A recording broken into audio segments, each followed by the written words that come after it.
প্রিয় ছাত্রবন্ধুরা, দীপঙ্কর ডিএসআর চ্যানেলটিতে তোমাদের আবারও স্বাগত জানাই।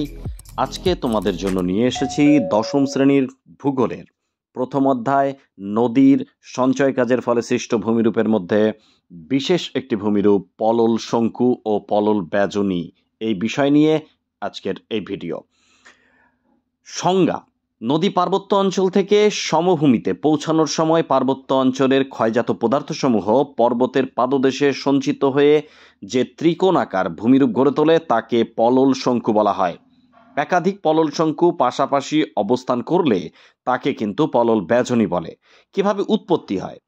পার্বত্য অঞ্চল থেকে সমভূমিতে নেমে আসার সময় ভূমির ঢাল হঠাৎ কমে যাওয়ায় নদীর পর্বতের পাদদেশে পার্বত্য অঞ্চল থেকে বহন করে আনা ক্ষয়জাত পদার্থ সঞ্চয় করে পলল শঙ্কু তথা পলল ব্যজনী গড়ে তোলে। বৈশিষ্ট্য কি রয়েছে দেখে নিই।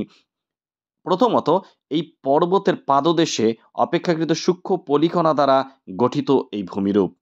এর ব্যাস 1 থেকে 10 মিটার পর্যন্ত হয় এবং এর উপরিভাগের ঢাল 10 ডিগ্রি এবং নিম্নাংশের ঢাল 3 থেকে 6 ডিগ্রি পর্যন্ত হয়ে থাকে।